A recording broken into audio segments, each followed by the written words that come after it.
Hello and welcome to Rebels Radio latest interview. I'm here to reflect on the Poole game and look forward to the Ardley FA Cup match on Saturday. I'm joined by joint Slough Town manager Neil Baker. How are you, Neil? I'm very well, John. Yourself? Yeah, I'm not too bad. You seem full of beans or cake after the weekend. Probably a little bit of cake, actually, to be honest. Yeah. How old are you? I was 35, so a football veteran now. How many bumps did the boys manage? Well, they didn't, and I wasn't happy with John's comments on the Thursday night. But do you have anything to retort? No, I'll just let that slide. I'm sure when he hits the big 4-0 in November, he might get a little bit more grief from me. Excellent. Okay. Now, talking about Poole the other night, how was your journey down compared to Saturday? Yeah, slightly better journey. Yeah, I mean, we obviously drove on Tuesday night. It's very difficult to get a coach together for players because players are coming from different places. Some can leave earlier than others. So we decided that we'd go down in cars. I think it only took us about an hour and 20 minutes. So that was pretty good. So we got there in plenty of time. So and the players pretty much were there by sort of 10 to 7, 5 to 7, which is relatively late, but still gives us plenty of time to organise ourselves and get things set up. So we were pretty. And what did you make of the setup down at Poole, the size of the pitch, everything like that? Yeah, the pitch was massive. One of the biggest pitches I've seen in a long time.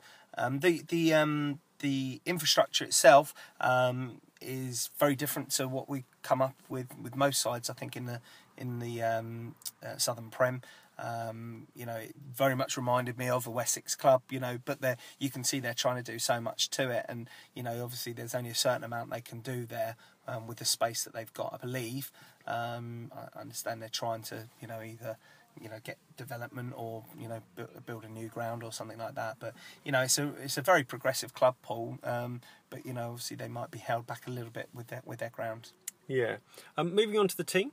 Yeah. You had to put out there. What was the injury news just before the game? Yeah, well, Guy wasn't going to be any good, unfortunately, and Eddie had a fitness test, and he wasn't right, so we couldn't risk him, unfortunately. So, we'd already made our minds up to go there and be hard to break down, and try and sit in a little bit and play on the break. So we went there with a 4-5-1 formation, which controversy again. Yeah, I know. I mean, you can't win, unfortunately. If you go 4-4-2, you get overrun in midfield, and people say, well, we need an extra man in midfield. And if you go 4-5-1, you need an extra man up front. So you can't ever win on that score. I mean, what we did do really well throughout the game, to be honest, was we didn't let them in behind us too often. Their goals haven't come from sort of getting in off the back four, and we said that as soon as we lost possession, we'd get ourselves sat back in and become hard to break down. And I thought we did a fantastic job of that first 45 minutes. But to be able to play on the break, and I felt that we hit them a number of times, particularly down the right hand side. Where we broke with speed, and that caused them a few problems, to be honest. And we were absolutely delighted with our first half performance. Not as much second half. We felt second half they started a lot better than us, and we gave the ball away for the first goal, and obviously they got the free kick, which they scored what did you make of the free kick? Well, from where we were, it was very difficult to see. At the time we felt that it probably wasn't. A free kick, but the referee's given it. We've spoken to Jake tonight actually about his wall because the goal actually went down the side that he should have been protecting because he set up the wall. For the other post. So we just talked to him tonight about his starting position because we felt he was a little bit too central, whereas he should have been a little bit further over to the right. But that's sort of nitpicking a little bit, and it's still a good free kick from the lad. So got to take that on board. And then Poole seemed to up it a little gear and put you under a little bit of pressure, which you repelled for the main, and then a worldie second goal. Yeah, I mean, it was a great strike from Keith Emerson. He's a lad that we know actually because he's played locally to us before.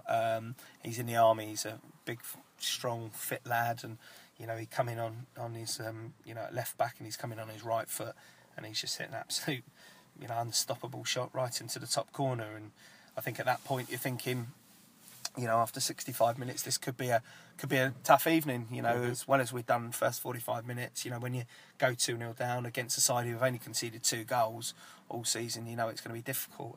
And at that stage, we actually not gave up the game, but what we decided was that Saturday was actually probably more important. With the FA Cup in mind. So we decided to bring Johnny off. We decided to bring George Frith off because obviously we're light on midfielders on Saturday. So we started to think about Saturday, and to be fair, we then upped it a little bit. We went to a 4-4-2 formation, and we did score a really good goal. It was a great set from Adam Cornell, and it was a great finish from Dobbo, and then it gave us just that little bit of belief.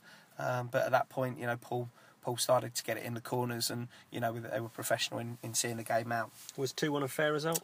I think it probably was. They're a very good side, Poole. I'd like to play them, with a fully fit side. I would say that, but they're like a machine. They're well disciplined, and they're well set up. They know what each other's going to do.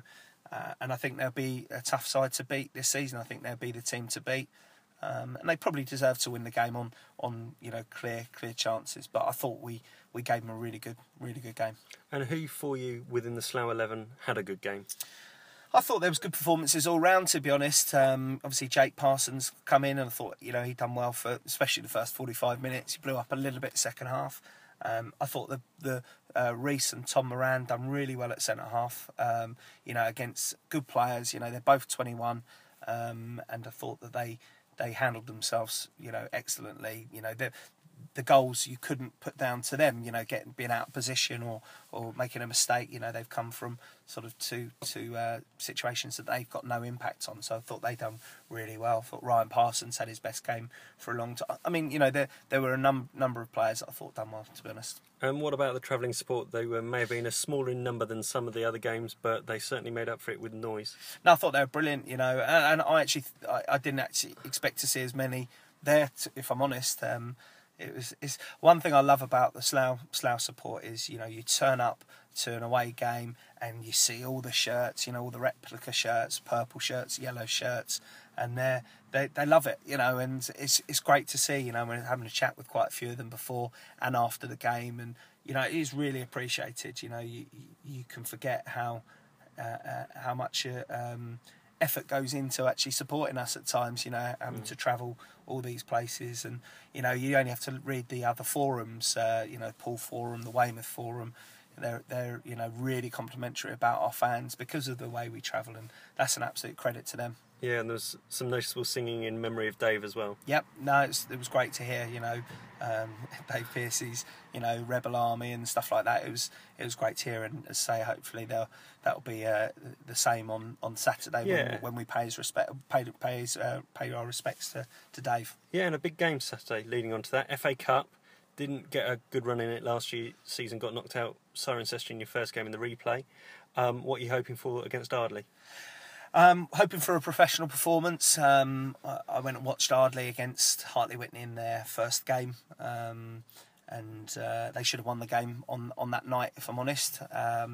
Listen, we know that they will. Well, they were excellent last year. They come second in Hellenic Prem, which I know is a very good league. I know that they might have lost one or two players, but they beat Binfield on Saturday 2-0, and I know how strong Binfield are. So we know what we're going to get from them. They're going to work hard. They're going to be getting in our faces. They're going to be doing what they can to upset us. And they've got some good players. They've got some good experienced players in their side. So I actually saw them back end of last season as well when they played Bracknell. So I know a bit about them, and we know we're under no illusions how tough it will be. It's the FA Cup. There will be 4, 5, 6 shock results on Saturday, and we've just got to make sure that we're not one of them. Turning the mirror on its head and looking at ourselves, yeah. What's our position for Saturday? What's the squad news and injuries, absentees? Yeah, we've got a few problems still. Guy will be fit. Guy trained tonight. Eddie will be fit. Eddie trained tonight. So that's good news. We're missing Ryan and Jake Parsons. They're at a family wedding Saturday, and Not marrying each other. No. It's a long time family members. So yeah, they're unfortunately not available. And Jamie McClurg's unavailable as well, and George is suspended. So we're missing those. We bought in Ryan Scott and Adrian Sear, and Gareth Risbridger will come and sort of pack the bench out for us. He actually trained really well tonight as well. I mean, Ryan's a very good player. You know, he's an ex-pro. He's only 27. He's fit as a fiddle. His current job doesn't allow him to play midweeks or train midweek, so he can only play on a Saturday. If it wasn't for that, he'd be probably playing in the Conference South for either Gosport or Basingstoke this year. He went to Gosport back end of last season and was involved in their trophy run to the final, and played in both semi-finals. And you know, he's a very good player. And Adrian Sear, you know, obviously he's still getting fit, but you know, I think everyone knows what he can do. You know, he's played at Histon in the Conference North, and you know, he's played at St Neots. He's played at some really good clubs, and he's very highly thought of, especially by the St Neots fans, and I believe by the Slough fans as well. So we're looking forward to having him involved as well. Yeah, so it'll be a big day. FA Cup Day is always that little bit special, and hopefully we'll see Slough win 3 points. And 3 points. I don't think you can get 3 points for winning a. Yeah, you can. No, I don't think you can get that for a cup £3 game. grand. Yes, £3,000. Yeah, exactly. You know, it's good money for any club. If I'm honest, you know, that's what the FA Cup. That's why the FA Cup's so special, because it financially can give you an injection, but it also gives the players, the management, and the people involved at the club, you know, that kudos of hopefully getting on an FA Cup run. And you know, that's what every manager, every player dreams of at the start of the season. You know, it happens to somebody, and you just want it to be yourself. But you know, as I say, every FA Cup game that I've ever played in, managed in, has always been a battle, because you know, it is such an important competition and nobody gives it up lightly. No. Well, let's look forward to that challenge on Saturday and hope Slough come out with a victory. Yep. And thank you for your time, and we'll speak to you soon. Yep, lovely. Cheers, John. Cheers. Thank you. Cheers.